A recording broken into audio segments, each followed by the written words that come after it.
Hello everyone. இன்னைக்கு நம்ம பார்க்க இருக்க psychological concept ego deflation. So ego deflation அப்படின்றது ஒரு சைக்காலஜிக்கல் தியரி. இதில் என்ன சொல்கிறாங்க அப்படின்னா, நம்ம செல்ஃப் கண்ட்ரோல் வந்துட்டு ஓரளவுக்கு மேல் தான் நம்ம வந்துட்டு செல்ஃப் கண்ட்ரோலாக இருக்க முடியும். அதுக்கு மேலே இருக்க முடியாது, பர்ஸ்ட் அவுட் ஆயிரும் அப்படின்னு வந்து சொல்ல வராங்க. ஃபார் எக்ஸாம்பிள், இப்போ வந்துட்டு உங்களுக்கு ரொம்ப கிரேவிங்ஸ் வருது, இந்த டெம்ப்டேஷன் ரொம்ப ஆகுது அப்படின்னா, முன்னாடி நீங்கள் வந்து நிறைய சாப்பிட்ருப்பீங்க. எப்போலாம் கிரேவிங்ஸ் வருதோ அப்போலாம் வந்துட்டு பிடிச்சதெல்லாம் டக்குன்னு சாப்பிட்ருவீங்க.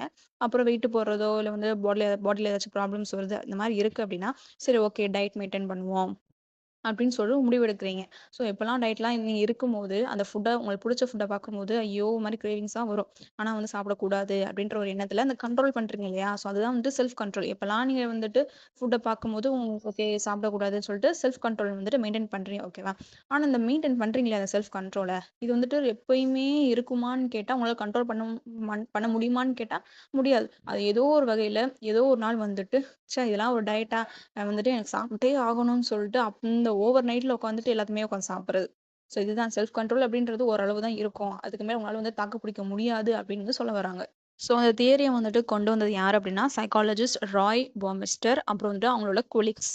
அதாவது நம்ம வந்து நம்மளோட வில் பவர், அதாவது நம்மளோட அந்த இப்போ டெம்ப்டேஷனோ, இல்ல வந்துட்டு கோபமோ, இந்த மாரிலாம் வந்துட்டு எப்போ நம்ம ரெசிஸ்ட் பண்றோம், அத கண்ட்ரோல் பண்றோமோ, அந்த கண்ட்ரோல் பண்றதுக்கு தேவையான பவர் ஃபுல்லா நம்ம போடுவோம் இல்லையா?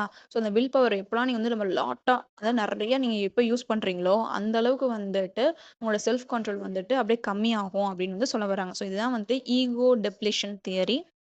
ஸோ வந்துட்டு இப்போ நம்ம செல்ஃப் கண்ட்ரோல வந்து நம்ம ரீஸ்டோர் பண்ணணும். ஓரளவுக்கு கரெக்ட்டா வச்சுக்கணும் அப்படின்னா, நல்ல ஒரு தூக்கம், ரெஸ்ட் எடுக்கணும் நல்லா. ஒரு பாசிட்டிவ் எமோஷன்ஸ் எப்பயுமே வந்துட்டு ஆ காட்டுற மாதிரி. ஸோ இந்த மாரிலாம் இருந்தோம் அப்படின்னா, நம்ம செல்ஃப் கண்ட்ரோல் வந்துட்டு ரீஸ்டோர் ஆகும். ஸோ இதுதான் வந்துட்டு ஈகோ டெப்லேஷன். நெக்ஸ்ட் வீடியோல வேற சைக்காலஜிக்கல் டெர்ம்ஸ் ஆர் கான்செப்ட்ஸ் பத்தி பார்க்கலாம்.